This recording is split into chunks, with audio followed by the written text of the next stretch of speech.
Welcome back. So, Gauteng Premier Panyaza Lesufi has suspended Community Safety Department head Nontsikelelo Sisulu and Chief Financial Officer Mduduzi Malope. This follows a forensic investigation into financial irregularities in the province. Lesufi released 39 forensic reports over the weekend. They looked into claims of corruption between officials and service providers.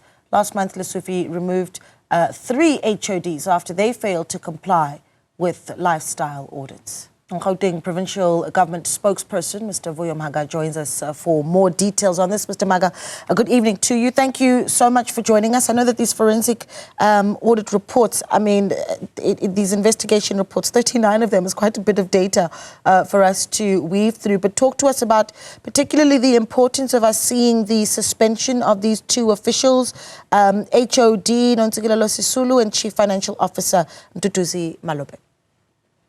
No, thank you very much, and thank you for having us, Levo, and good evening to your viewers. No, I must actually make a bit of a correction. The 39 is a separate issue altogether. This one is another report that got concluded, and the feeling was that the Premier therefore needed to basically act on it.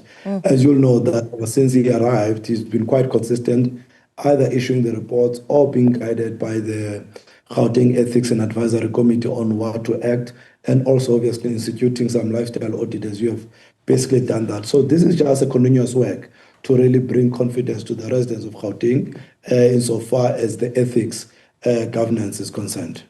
Yeah, just talk to me about the issues or the issues that were raised, particularly around these 2 officials and what led to their suspension. So what was found? The corruption or misconduct allegations against them?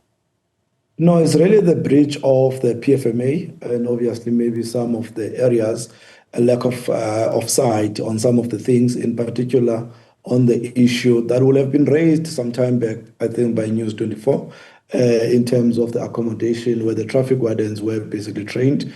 So there's, the forensic will have felt that there will have been a breach insofar as really administering that process to safeguard both the funds of Gauteng and also to really secure the proper place where you can really train these, the traffic wardens at that given time. So really this is the report that is speaking about that. I just want more details as to what it is you believe that the HOD and the CFO, what role it is that you believe they may have played. No, sometimes obviously the issues I've said is around the PFMA, either you negligence in terms of administering that part of the process and obviously then making the province to lose a bit of money or not necessarily following some of the PFMA processes, which is a very, very serious and a guiding document for all the civic servants to be guided by. Is this a suspension with all the perks, pay and whatnot? No, it's a logical issue. I mean, when you suspend, I suspect even where you are working, when you get suspended, I don't think then they remove your perks. Only when everything gets concluded, then you can be able to distract that money and obviously recover it back. And I think the standard practice in South Africa, both in the private sector as well as the public sector. And in the interim, just talk to me about what happens then in the interim and timeframes that certainly have been set, as you have 2 officials now that will be on suspension, as you say, with full pay. No, I think after that, I think the Premier will then obviously indicate and bring some colleagues who will possibly act in those particular positions and obviously basically to proceed, and hopefully the issue of the disciplinary process will then obviously be fast-tracked, but that always follow its own logical process without necessarily us, putting the undue process, because we really want to make sure that no one is prejudiced in the matter, that we are actually running a very clinical setup and make sure that no one, at the ultimate end when it gets concluded, we know that it gets concluded, so there's no back and forth. But we are obviously hopeful that those who will conduct that process will be as efficient as possible. Yeah, in the interim, though, you've got, for instance, the CFO's office that will be empty. This is an incredibly important province, that role needing to be filled. No, definitely. I think the Premier will conclude that matter in not so time. He is quite alive to the importance of the position of the CFO as well as the position of the HOD. So that can remain obviously unfilled. As I've said, the information will have arrived today, and we felt that it must be in the public domain, consistent with our stance that will always be transparent to the residents of Gauteng, and then the Premier will obviously then act swiftly and efficiently to deal with that. So we can't leave it open as such. Yeah, what's the status of the health HOD and where we are with the investigation into the health HOD? Is that person still being investigated? No, the Premier will have obviously ventilated the matter at the legislature.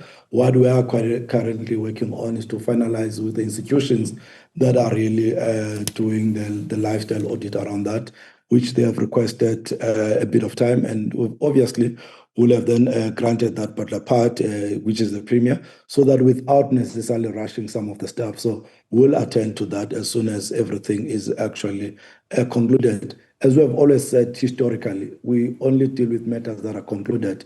Anything that is not concluded, we don't necessarily deal with that, because we'll actually prejudice people unnecessarily and unfairly. So we make sure that everything gets concluded, and then we come to the public domain, as we have actually done today, and then say this matter is concluded, this is where we are, and this is the process, and we've done that since for the last 3 years or so. Talk to me about what you found in some of the lifestyle audits, and you can perhaps do that even without naming a particular official that you have looked into, but stand out items of concern that you found in some of the lifestyle audits that you have been running.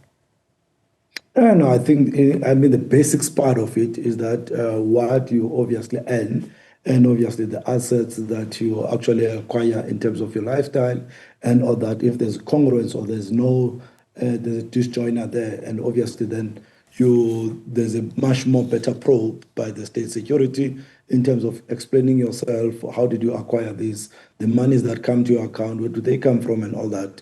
And then you must then be able to provide some form of reasonable explanation of those, really in the basic format. That's what we're basically dealing with. They've got the equipment and the ability to really look at all your finances, and obviously the research capacity to really deal with some of other assets. And as I've said, look at the lifestyle, look at what we're basically getting paid if they're not matching, and then try to then fill up those gaps, what informs them basically not to respond. So literally that's a basic and overall aspect. Are more suspensions looming? No, we don't operate that. We've got Gauteng government to run, to make sure that investors build confidence, and we've got to make sure that service delivery are concerned. So we're not running a government to suspend people. We're just running government, but obviously whenever that we feel there's a wrongdoing, we attend to that. But our obsession is really not that. Our obsession is to make sure that service delivery are delivered to our people in Gauteng. We just finished a meeting now around the state of readiness for G20, fixing of the roads, potholes, provision of water, and cutting of grass, and making sure that the lights continue to be on, and we continue to attract investment in Gauteng. As you'll understand, we constitute about 35% of South Africa's economy. That's really our obsession. But as and when we deal with these particular issues of ethics, we quickly attend to them, because they tend to have a negative effect of the broader work that I've just explained. Yeah. Part of the challenge that we're facing at the moment as a country is the spotlight that has been put on officials, particularly by, for instance, and again, we go back to General Nhlanhla Mkhwanazi, to look at, some of the challenges that officials may be facing, infiltration, if such, relationships with businesses and even syndicates. Just the Premier's position on what needs to be done for that further cleanup. Even if you raise the issue of political killings, and Nhlanhla Mkhwanazi's focus very much on some of those political killings and syndicates operating out of the province, what efforts are being put in place to deal with that in the province? I think that's Gauteng is really one province that has been quite consistent in terms of really dealing with cleaning up ethics. If you go back, I think there's about one or two of us in the country that use the state institution like state security to do a vetting of executive accounting officers, supply chain people. And I'm saying I don't know of any, in terms also of dealing with the open tender system, having an outside body that is really led by quite prominent people who actually advises around the issues of ethics, as well as, to make sure that we don't deal with that particular part. So this is part of the broader work that we're basically dealing with. Part of the conversation now, how do we make sure that we protect the whistleblowers so that we continue to clean that part? But as I've said, our major actually obsession is to make sure that we drive the economy of Gauteng so that it can actually assist the broader economy of South Africa to move forward. Yeah, lots of pressure on the mayor of Johannesburg, not just to get the finances of the city right, but also pressure about being able to host the G20 in a few months. So from the Premier's office, from a provincial point of view, just the sense of readiness for the province to host G20 member states. Today we received the reports from the city of Johannesburg, from Gauteng. We work as a unit, all municipalities, every Tuesday. We basically locate ourselves in Nazareth. Not only do we have meetings, we literally go and do site visits and all that. From next week, we'll possibly be inviting the media to really also to make sure that they see the work that are basically being done within the city of Johannesburg, within the city of Tshwane, and Gauteng is at large. But importantly, from our end, to use the media to really start to create the necessary excitement to the residents of Gauteng, in particular, in South Africa in general, about us hosting this great event. So we are quite confident. Come, the G20 Leaders Summit, Gauteng will be more than ready to basically deliver the world-class, summit, as we have done with BRICS and as we have done with other summits that have been in Gauteng. All right, we're going to leave it there. Thank you so much, Mr. Vuyo Mhaga, who is the Gauteng Provincial Government spokesperson, speaking to us this evening.